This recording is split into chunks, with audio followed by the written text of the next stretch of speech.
Brilliant brains, including Nobel Prize winners around the world, are still puzzling not are there UFOs, but what are UFOs?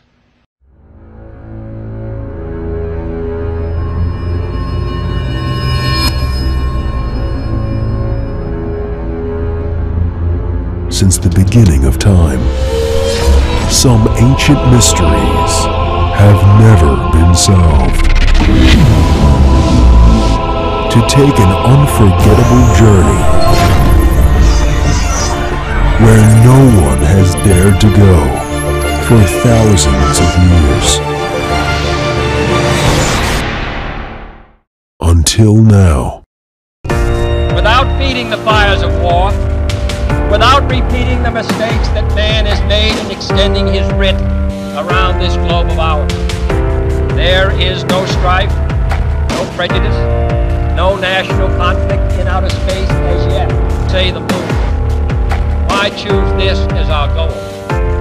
And they may well ask, why climb the highest mountain? Nothing comforting. No escape.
That you have written evidence that goes against human elevation or evolution is reported only by crackpots.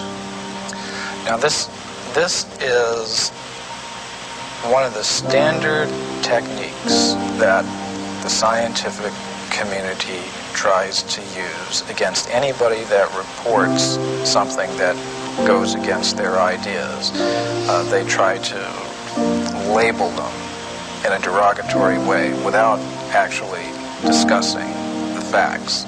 The worst thing to call somebody is crazy is dismissive. I don't understand this person, so they're crazy. That's bullshit. These people are not crazy, they're strong people. Maybe the environment is a little sick.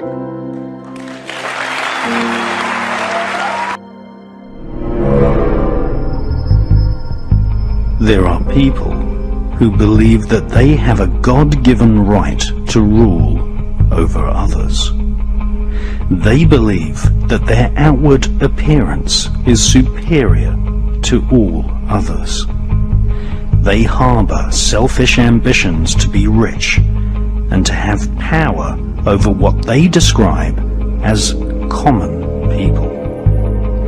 They lie, cheat, steal, strangle, stab and slash their way to power. They believe that their actual willpower, what the British occultist Aleister Crowley described as the will of Thelema, the royal will, must be obeyed. Because that challenge is one that we're willing to accept, one we are unwilling to postpone, and one we intend to win.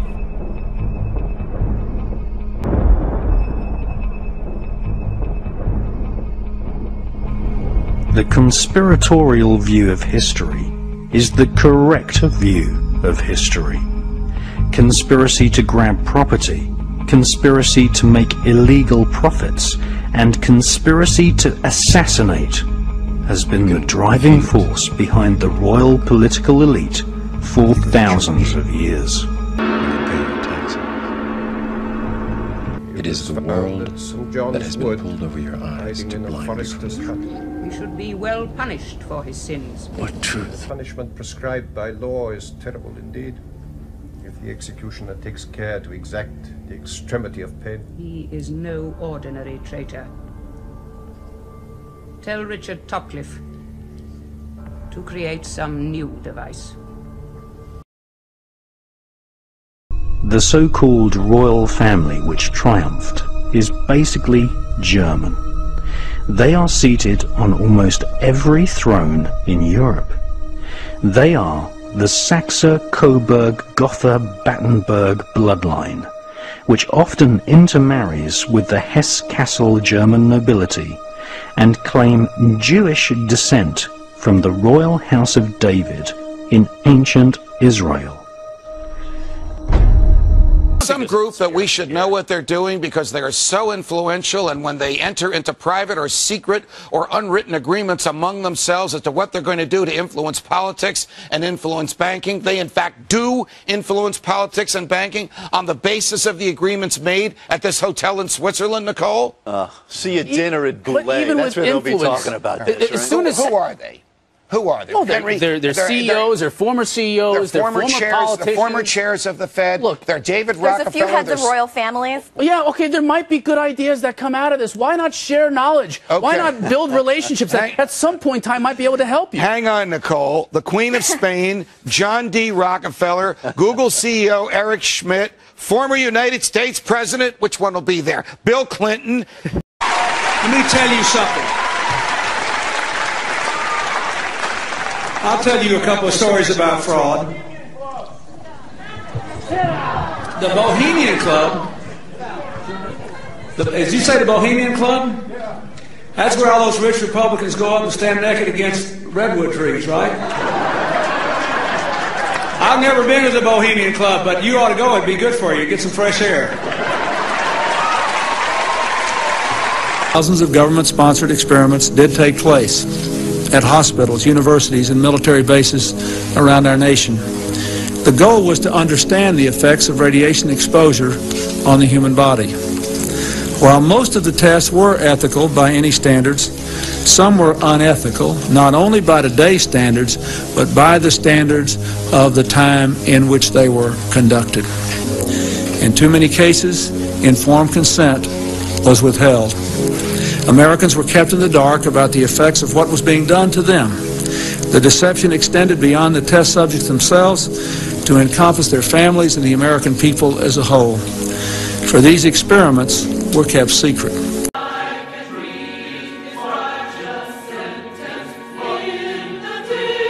What have Herbert Hoover, Art Linkletter, Jack London, and Richard Nixon all had in common? Well, they've all been members of the exclusive all-male Bohemian Club in California, where every year at this time the elite from around the country get together for 2.5 weeks of fun and games. Steve Shepard has this special assignment report.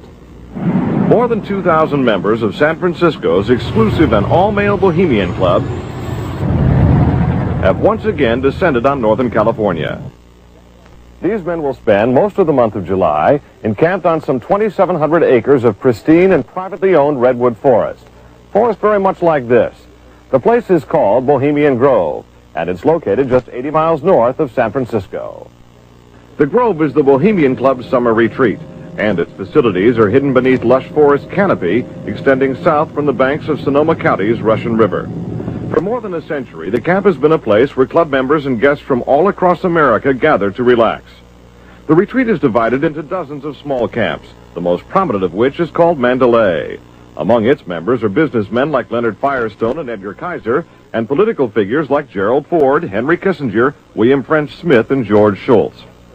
President Reagan, Vice President Bush, and Defense Secretary Weinberger are members of other camps. Richard Nixon is a Bohemian, and so are high-ranking executives of such companies as Eastern Airlines, Standard Oil of Indiana, and Bank of America. For the most part, the men of Bohemian Grove are over 50, highly successful, and, according to many employees, politically conservative.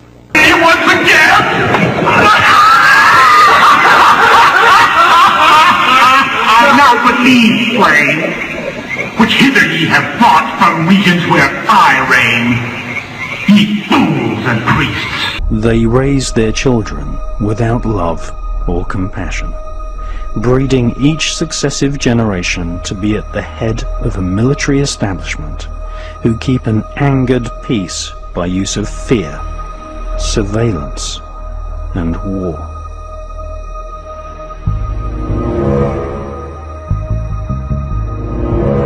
Contrary to what the royal spin doctors have written in the school history books, Queen Victoria was not popular. She was often hissed in public, and there were no less than 7 attempts to kill her. Keeping the populace ignorant, using adults and children alike as virtual slaves in workhouses, providing no adequate protection against hypothermia, working every man and woman to exhaustion, and imposing a crippling poll tax was the modus operandi of Queen Victoria and all her relatives sitting on the thrones across Europe. So-called Victorian values allowed children to be used as slave labor. When we shall know exactly what electricity is, will chronicle an event probably greater, more important than any other recorded in the history of the human race. Then it will be a mere question of time when men will succeed in attaching their machinery to the very real work of nature. See the excitement coming.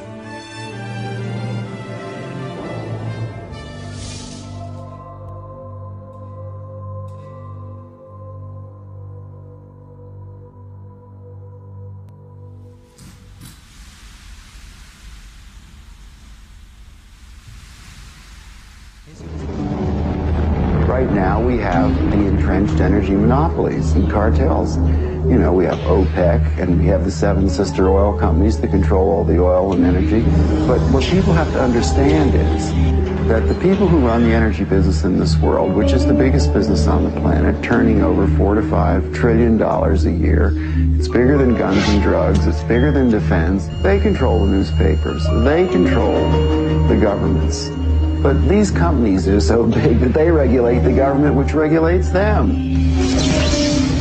It's not free. Nothing is free. But cheap and efficient energy exchange is a viable concept. Now I say that everything in this universe is free energy. It's been dreamed of for hundreds of years that somewhere, someplace, as Tesla said, man will hook his machinery to the very wheelwork which drives the universe itself. In the sky caused her to pull over. Strange, like the lights were pulsating on it. I told you they'd be back. What are they doing? Knew that it wasn't moving at all. So we're like, no, that can't be an airplane. What about this? What is this?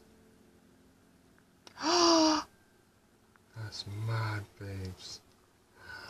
It's changing into shapes. Yeah. You see that? Yeah. Boy, zoom in a bit more. I can't. The history of science is the history of the suppression of great inventions. A few classic stories. Nikola Tesla. Nikola Tesla is regarded as the founding father of free energy. His astounding developments in the generation of alternating electrical current are still being used today. His most notorious project involved the transmission of wireless electricity into the atmosphere, which allowed for unlimited power to be freely accessed by everyone. When his financial backer, J.P. Morgan, realized that this power system could not be metered, all funding was immediately withdrawn. Tesla's electrical broadcast towers were dismantled, and through Morgan's many close connections with the media and government, Tesla's career was destroyed.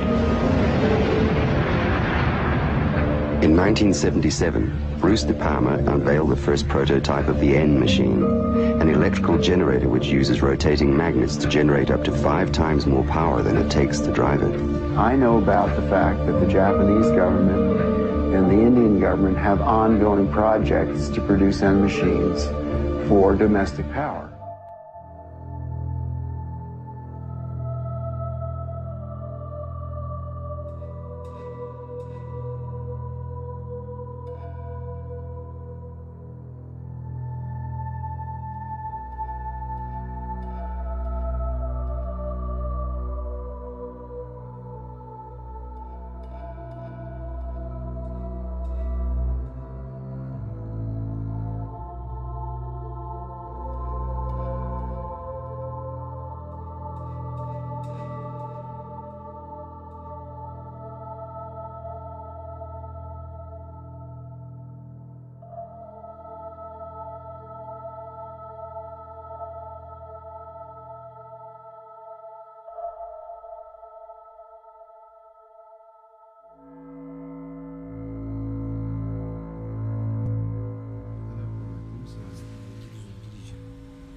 Sen görüyor musun? Gördüm. Aa, nasıl bir şey bu ya? He? Felaket. Abi erken çıktılar. 2:20 geçiyor saat. Saat bulunmaz ki ya. Ha? Abi bu manyak bir şey ya. Bunda işi ilk defa parlak. Aha. My partner is Paramahamsa Tiwari, who is the director of the Nuclear Power Corporation of India, which operates all the nuclear plants in India.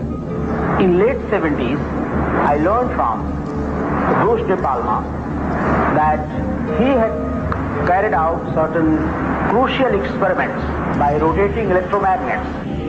Tiwari tested a prototype based on De Palma's end machine under laboratory conditions. The results were deemed too impressive, causing disbelief and suspicion among conservative government officials and the power consortiums that backed the project. Tiwari was forced to abandon the project completely. It's a major breakthrough that will no doubt make motorists happy, and as Ralph Robinson explains, the Pentagon is also showing lots of interest in this project. U.S. inventor Stan Myers released his water-powered car engine in 1988. The Pentagon flew a lieutenant colonel in last week to look at Myers' invention. There's talk of possibly using it in the Star Wars defense program and to run Army things. Myers found it virtually impossible to secure financial backing after certain Pentagon officials paid him a visit. A number of similar inventions were developed and tested all around the world. My best friend was killed over this matter. There's a chap here, about 10 minutes away from here, driving. He has been running his car on water since 1986, with the government's permission, provided that he keeps his mouth shut. And with regular intervals, using his own words, they keep warning him to keep his mouth shut. About 10 days after 9/11, I went through the Pentagon and I saw Secretary Rumsfeld and Deputy Secretary Wolfowitz. I went downstairs just to say hello to some of the people on the joint staff who used to work for me, and one of the generals called me and he said, "Sir, you got to come in. You got to come in and talk to me a second." I said, "Well, you're too busy." He said, "No." He says, "We've made the decision. We're going to war with Iraq." This was on or about the 20th of September. I said, "We're going to war with Iraq. Why?" He said, "I don't know." He said, "I guess they don't know what else to do." So I said, "Well, did they find some information connecting Saddam to Al-Qaeda?" He said, No. He says, "There's nothing new that way. They just made the decision to go to war with Iraq." He said, "I guess it's like we don't know what to do about terrorists, but we've got a good military and we can take down governments." And he said, "I guess if the only tool you have is a hammer, every problem has to look like a nail." So I came back to see him a few weeks later, and by that time we were bombing in Afghanistan. I said, "Are we still going to war with Iraq?" And he said, "Oh, it's worse than that." He said, he reached over on his desk, he picked up a piece of paper, and he said, I just got this down from upstairs, meaning the Secretary of Defense's office today, and he said, "This is a memo that describes how we're going to take out 7 countries in 5 years, starting with Iraq and then Syria, Lebanon, Libya, Somalia, Sudan, and finishing off Iran. The truth is about the Middle East is, had there been no oil there, it would be like Africa. Nobody is threatening to intervene in Africa. The problem is the opposite. We keep asking for people to intervene and stop it. And there's no question that the presence of petroleum throughout the region has sparked great power involvement.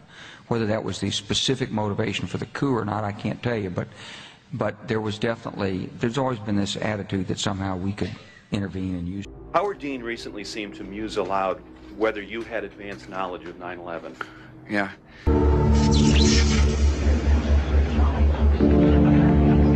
If you invent a better mousetrap, the world may beat a path to your door. If you invent a free energy machine, there'll be a path beat to your door, but you don't want those people there. One of the pivotal people that I encountered early in my career was Edgar Mitchell, the astronaut. Edgar J. Mitchell, an Apollo mission astronaut, founded the Noetics Institute in Southern California. The Institute's charter was supposedly to develop alternative energy systems by attracting inventors from all over the country. Mitchell became extremely interested in De Palma's N machine. He made De Palma a paltry offer to buy out the invention, which De Palma naturally refused. He said to me that if I ever tried anything on my own in California, I would get my head blown off. So I was scared to death. The CIA operates through various very innocent-looking fronts to find out what people are thinking and what they're inventing. Now, what's more innocent than a benign institute founded on transcendental principles to help New Age inventors bring free energy into the world? And that situation still exists in the United States today, where a person that really understands what's going on just can't get their idea out because the alternative science and medical fields have been co-opted by the intelligence services. And he converted this little engine to run on water. This is many, many years ago. And he used it for several years. And somehow the news got out, and one day he got visitors, and he was told to dump the engine or else. 3 weeks later, the man was dead. And the coroner's finding was that he fell off the back of a train. He was drunk. Now, it happened that he didn't drink. Even Dr. Townsend T. Brown, the electrogravitic research scientist, has on his 16-millimeter film of his lab tests, which we've got here, he has guys with the black suits and black hats come into the place. You can see where the legends come from. I mean, these guys come in and they look like, bad Bart to black man. I mean, it's classic, and these things do happen. There is no progressive science in a world where every scientific idea is evaluated for its military potential. Power, our energy, and control of energy equals power in the new world order that is emerging. If you control the energy, the way we get around, the way we get electricity, the way we have our TVs and video cameras and stuff, if you do the control of the energy, then you've got control of the people. Prices soaring and fuel protests spreading across the globe, it almost sounds too good to be true. A car that runs on nothing but water. And all kinds of water will do. River, rain or sea, they all make this car mobile. Even tea works.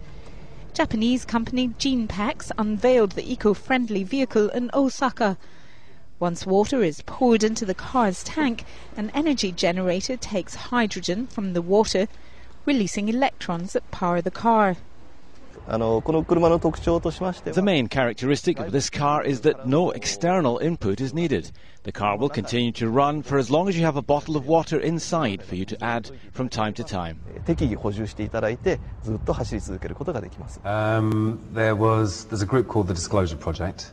They published a book which had 400 expert witnesses ranging from civilian air traffic controllers through military radar operators right up to the chaps that are responsible as to whether or not to launch nuclear missiles. So some very credible, very relied upon people, all saying that yes, there's UFO technology, there's anti-gravity, there's free energy, and it is extraterrestrial in origin, and we've captured spacecraft and reverse engineered it.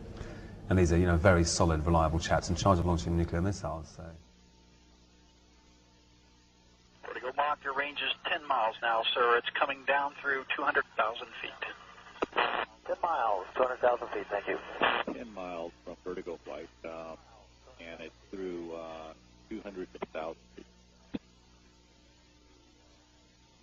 Copy. Manager, MCC, we are able to identify a tumbling object. Copy. And Mission Manager, MCC, be advised, from our vantage point, we do not see a drogue chute, negative drogue.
Sen görüyor musun?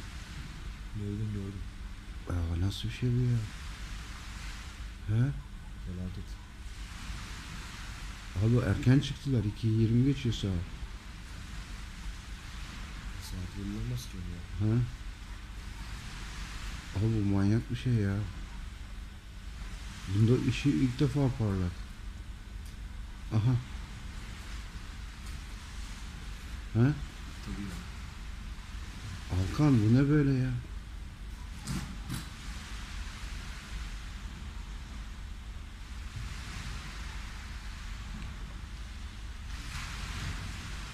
Abi gidiyor değil mi Alkan? Gidiyor. He? Nerede? Denize doğru gidiyor değil mi? Denize. Aha şekil değişti. Aa, şekil değişti Salih. Yo hiçbir şey yapmadı. Aa baba şekil değiştiriyor. Baba ışık gidiyor bir yana. Bak. Duruyor bu. Yemin duruyor. Baba ışık da öbür tarafa gidiyor. Ciddi söylüyorum, ışık bir tarafa gidiyor. Ana. Ya böyle bir şey yok Alkan.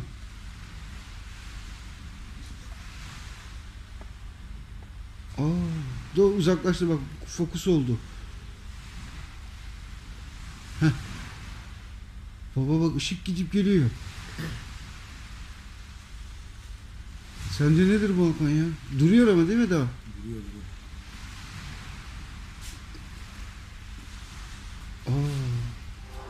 In April of 1979, cosmonaut Viktor Afanasyev lifted off from Star City to dock with the Soviet Soyuz 6 space station. But while en route, something strange happened. Cosmonaut Afanasyev saw an unidentified object turn toward his craft and begin tailing it through space. It followed us during half of our orbit. We observed it on the light side, and when we entered the shadow side, it disappeared completely. It was an engineering structure made from some type of metal, approximately 40 meters long with inner holes.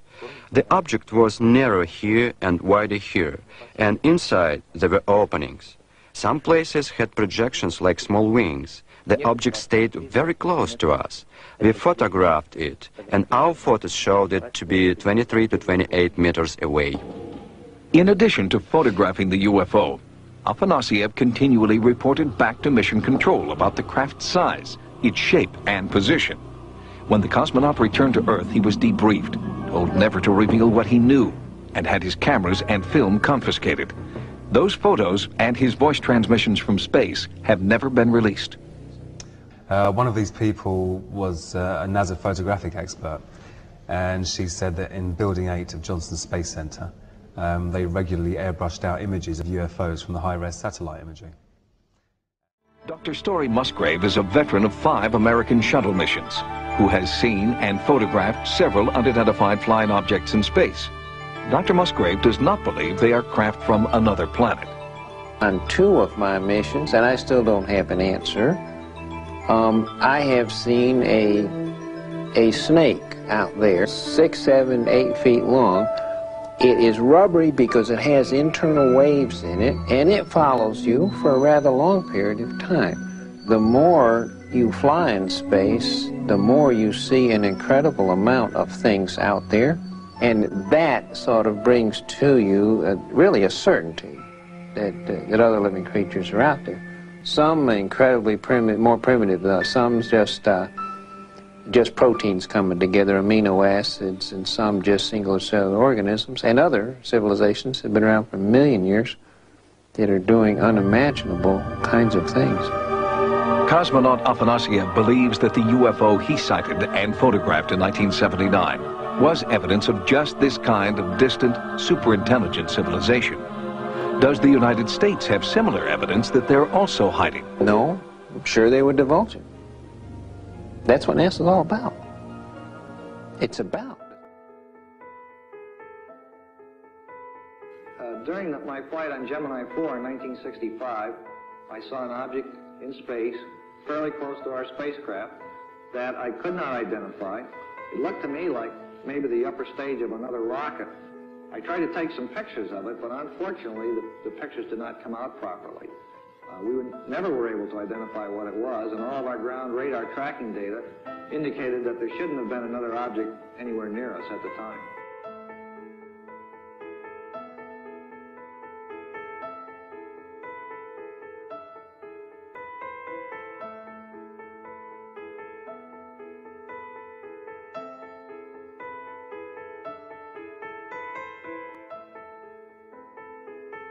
I've read about this incident you had in 1951, and you said you saw literally hundreds of unidentifiable flying objects. Yes, they were flying quite high. How high we couldn't tell because we couldn't get anywhere near their altitude.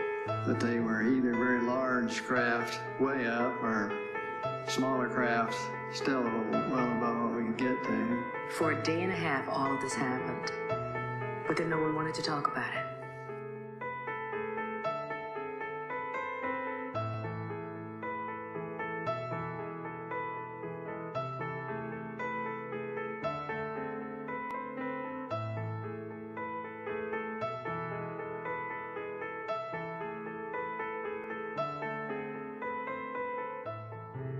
We should go boldly where man has not gone before.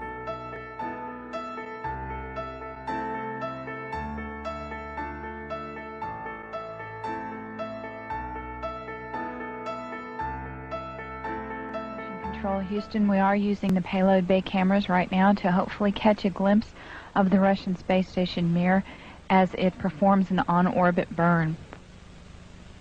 Though it will be difficult to pick Mir out from the stars as they pass behind us, the payload bay cameras are positioned such that they're looking straight back behind the orbiter, where the Mir is flying at about 850 nautical miles behind us. This scientist believes that man holds the secret of anti-gravity and can produce flying saucers at will. We interviewed him at a private house in Perth. Well, originally I didn't start to investigate UFO phenomena. I suppose I started studying the physics that led me to this point, 62 to 64, at the United States Air Force Academy as a cadet, in a special government program. As you're aware, the Air Force Academy is outside NORAD in the Colorado Mountains. It's a few miles up the hill from it. And I was trained there with 180 some odd other characters to do research in areas of electrogravitics later. We were programmed with libraries of information by slides flashed up on a wall at the rate of 200 pages a second. We couldn't even read them, but they were being implanted in our minds subliminally. It was a very classified project, and for the most part of it, while we were being programmed, we weren't aware of what was going on. We had normal classes in physics and calculus and this sort of things, but this stuff was being programmed in so that we had to assimilate it or bring it to our conscious mind over the months and years that followed in dreams and kind of daydream periods during the day when we were awake. But I left the academy in '64. I had a top secret security clearance with the government, and then eventually that lapsed to secret. And I did a bit of time in the reserves, Air Force Reserves, with the Strategic Air Command outside of Fort Worth. And then proceeded to do private research in this electrogravitics, thinking that I had cracked the secret of anti-gravity all by myself, and jumping up and down in my father's labs and mines in Dallas. And one day I was approached by the government and a kind of an emissary from Dr. Edward Teller's office, Dr. James R. Maxfield. And he told me what I'd been doing in my lab, and the details of stuff I hadn't even written down or told anybody. He knew, and he had other people like myself sponsored in this kind of research around the country, and that was the first time that I knew that the U.S. government was actively involved, had been, and was still actively involved in the control of gravity with electricity. And who did this man represent? Well, his job, as his job qualification is he's the director of the James R. Maxfield Radiation Research Clinic in Dallas, Texas. The same Maxfield that invented the irradiated thread treatment for cancer of various organs. If you look at his little dossier that's in the Who's Who, you'll find that he was on the President's National Security Advisory Board, which is really a rather important log in the U.S. intelligence system. Kissinger would have been on the same rank. You find that he was closely affiliated with Dr. Edward Teller, who was the kind of dubbed the father of the hydrogen bomb project in the United States. But he told me that Dr. Teller was the head of anti-gravity research there, had been, I don't know whether he still is, and that he had worked on a similar project with him. In fact, the letter that you and I viewed earlier from my files from Dr. Maxfield to this government and to Sir John Williams did mention that fact, if you recall. So what happened to you then? Well, they suggested that I finish my research in Australia. I wasn't enthralled with the idea, but Dr. Maxfield told me that I would be paid to come down, and that I was to call the Australian consulate in San Francisco and ask for Bob Gray, and tell him that in these words that I was a member of Maxfield's party. At the same time that I was being approached by Dr. Maxfield's party to come down here and finish my research, I'd been approached already by the FBI and was working for them as an informant. That doesn't mean that you're a trained agent. It just means that you're somewhere in industry where they need someone. They don't have time to get them in there. Informing on what? Well, the particular thing I was to inform on was the comings and goings of various people from the White House to my group of companies in Dallas, and also their connection to Israel and the Middle East political situation. And I did my job rather well, just reporting who came and went and various amounts of money and things that I did know that transferred. There were about 700 or 800 of us in the United States that were employed by the FBI in this manner. I didn't take money, I took information in exchange. But at any rate, they came and told me, the FBI did, that I had been compromised by a break-in in one of their agencies in Louisiana or someplace like that, and that I was going to get shot. And which they'd explained to me at the beginning, the risks involved, but I thought they were joking until I went back to the office, the computer division there in Dallas, and was sacked, given 30 minutes to clean up my desk and leave, and by an old friend of mine. And so he accused me of being the head of a big spy ring and all kinds of stuff, and so I left. And in fact, I didn't have my last meeting with the FBI, and I didn't have my last meeting with Dr. Maxfield. I just bundled a few things and the family into a plane and headed for Australia. We did make it, and I was quite glad to, and kept a very low profile for 7 months. But I continued to do my research, and I wrote Dr. Maxfield a letter, and that was perhaps my mistake. I said, look, I've done it. I've figured out the wave equation that we were looking for. And again, in my ignorance, I didn't realize how much work had already been done and gone before me. I was just kind of on the periphery or the edge of this whole development. That's a device to be able to make things like flying saucers fly, is it? Yes. Also, it's a device to store energy in the form of motion, like of a a small star or a big atom. It's called, this is a long word, an MHD plasma, magnetohydrodynamic plasma, like ball lightning, and it contains itself. But it's a way to turn all sorts of electricity into a high voltage battery. Now this would have been an immediate solution for the Middle East oil blockade at that time. Now I wrote the letter in good faith trying to say, look, we can stop the threat of war in the Middle East by using this as an alternate energy source. It's very portable, it's non-polluting. It had some byproduct radiation problems, but things we could solve. It would be cleaner than fission or fusion. Now, that's when people here in this country, at the Aeronautical Research Labs, politicians started to get a hold of me. ASIO contacted me. Good grief. An ad infinitum chain of intelligence people, including 2 CIA people from the States. And then the FBI eventually started looking for me in this country, and that again was after the intelligence war over there after Hoover died. And I was unable to finish my research in this country. In fact, I met many dead ends in government departments and research facilities where they told me privately, like Dr. Tom Keeble in the Aeronautical Research Labs. He told me, yes, we know about the flying saucers your countrymen have built, and in England and in Canada. And in fact, we have film records of them here in the RAAF files. I said, I want to stop you there. Yeah. Are you saying, Stan, that there are such things as, let's call them flying saucers, but they are built on Earth? Yes. That doesn't mean that I rule out the possibility of other flying devices or intelligent beings visiting the planet either from the oceanic bottoms or deeper areas or from other areas in space.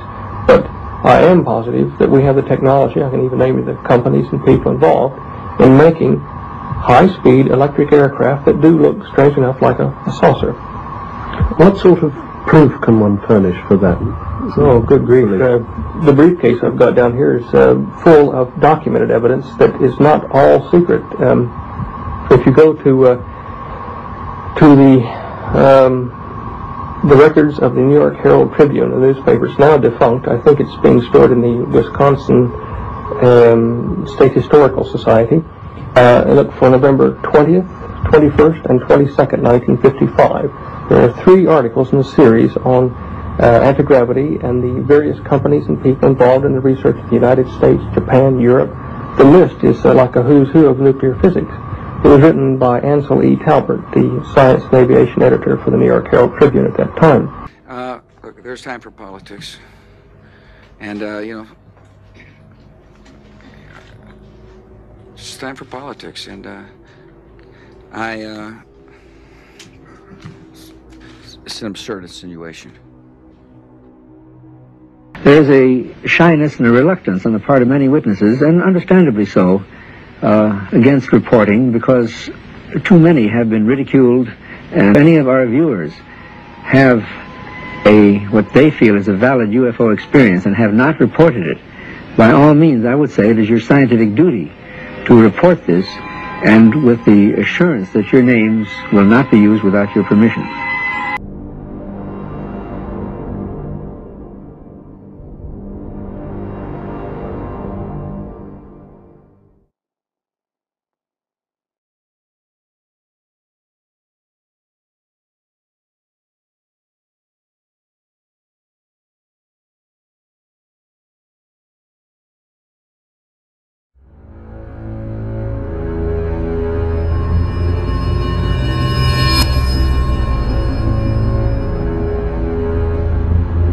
Since the beginning of time, some ancient mysteries have never been solved. To take an unforgettable journey where no one has dared to go for thousands of years. Until now. Without feeding the fires of war, without repeating the mistakes that man has made in extending his writ around this globe of ours. There is no strife, no prejudice, no national conflict in outer space as yet, say the moon. Why choose this as our goal? And they may well ask, why climb the highest mountain?